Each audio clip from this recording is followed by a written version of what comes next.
Saudara-saudari terkasih, apakah saudara sudah memulai hari ini dengan penuh sukacita dan punya niat untuk berbuat baik meskipun kecil? Semoga Tuhan memberkati niat baik saudara.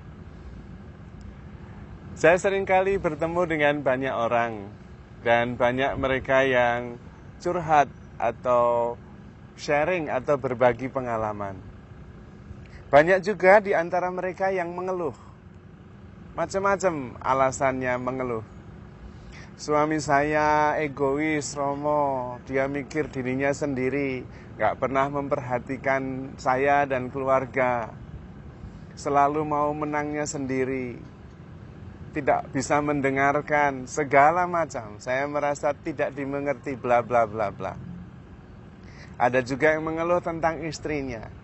Istri saya itu cerewet, Romo. Semua dipertanyakan, tidak pernah mau percaya. Selalu merasa kurang, menuntut terus setiap hari. Pusing saya, Romo. Ada juga yang cerita tentang anaknya. Anak saya ini tidak mau ngerti urusan rumah tangga. Bagaimana orang tua setengah mati, kita minta tolong sedikit saja tidak mau. Dia punya urusannya sendiri. Pagi, makan, pergi sekolah, pulang di kamar, pergi lagi. Tidak tahu kemana, tidak pernah cerita. Tidak pernah menghormati orang tuanya juga. Diajak ke gereja susahnya setengah mati. Macam-macam. Bos saya, aduh, tidak manusiawi. Apa maunya harus dituruti. Tidak pernah merasa salah. Dan kita tidak pernah dihargai. Berhasil pun seperti tidak dilihat. Macam-macam. Intinya tidak bahagia, tidak puas dengan hidupnya. Belum dengan tetangganya yang rewel, macam-macam, cerewet, menuntut ini itu. Dan ketika saya memberi solusi, tidak ada satu solusi pun yang tepat. Sebetulnya saya sendiri bertanya, dan pernah saya coba sih, bagaimana kalau Anda coba tidak usah bertemu dengan pasangan Anda, tidak usah bertemu dengan anak Anda, tidak usah bertemu dengan bos, tidak perlu ketemu dengan tetangga, cukup sendirian saja, 1 hari saja, sendirian dari pagi sampai malam, dan tugasnya cuma satu, bahagia saja, merasa nyaman. Karena tidak bertemu dengan orang-orang yang membuat Anda kesal itu. Tugasnya satu, bahagia, nyaman, sendirian, tidak ketemu siapa-siapa. Kira-kira bisa enggak? Di kamar saja. Dan jawabannya macam-macam. Intinya tidak bisa. Oh enggak bisa, Romo. Nanti gimana? Saya harus kerja, bla bla bla bla bla. Nah sebetulnya mau bahagia atau enggak sih? Dikasih solusi supaya bahagia saja, nyaman saja, sehari saja, tidak usah ketemu siapa-siapa. Ternyata sebetulnya bukan tidak mau, tapi tidak bisa.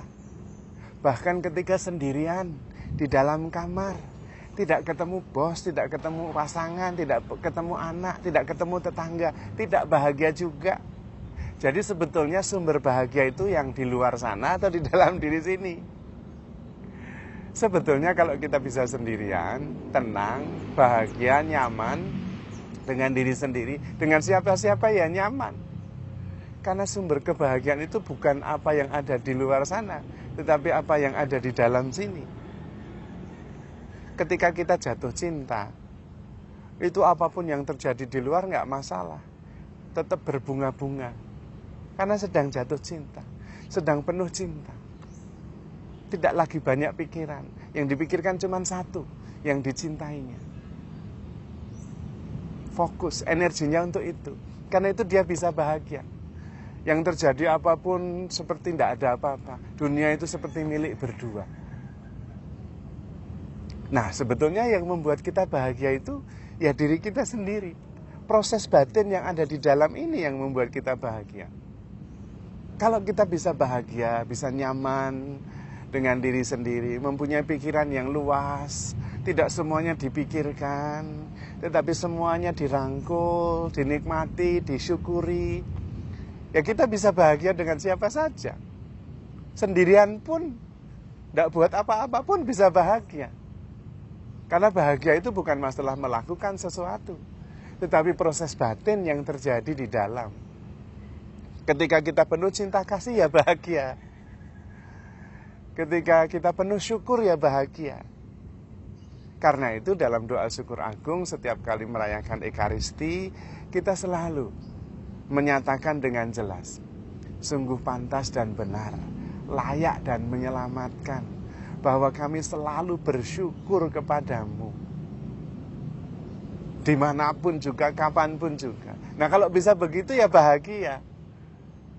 Kapanpun bersyukur, dimanapun bersyukur, keadaan apapun bersyukur ya bahagia. Karena kebahagiaan itu sumbernya di dalam diri kita sendiri. Maka latihannya, sering-seringlah sendiri, tidak usah lama-lama. 20 menit pagi, 20 menit malam, sendiri, hening, lalu merasa-rasa, menikmati. Terutama menikmati rasa syukur. Dan coba menyadari, sadar bahwa banyak hal patut kita syukuri. Bahkan segalanya pantas kita syukuri. Kalau punya bos yang menjengkelkan, syukurnya di mana? Syukurnya Anda punya pekerjaan. Kalau punya bos itu berarti punya kerjaan. Kalau anak nakal, syukurnya di mana? Sadar dan bersyukur punya anak.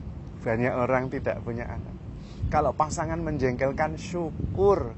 Banyak orang yang merasa tidak berharga karena tidak ada yang mau menikah dengannya. Banyak hal bisa disyukuri, bahkan segalanya bisa disyukuri. Maka perlu waktu, saat-saat sendiri, saat-saat sadar. Sadar saja. Sadar bahwa banyak hal, segalanya bahkan bisa disyukuri. Dan sadar bahwa syukur itu menyelamatkan. Sadar bahwa syukur itu pantas dilakukan. Dimanapun dan kapanpun juga. Karena memang hidup ini tidak harus dipikirkan. Tetapi disyukuri, dijalani, dicintai. Dijadikan kesempatan untuk bersaksi. Betapa Allah begitu baik. Betapa Allah begitu setia. Betapa Allah begitu mengasihi kita. Buktinya itu kita bisa bertahan sampai sekarang. Kalau tidak mungkin bisa. Karena memang hidup kita itu dasarnya ada pada Allah. Maka yang ada hanya bisa bersyukur bahwa Anda hidup.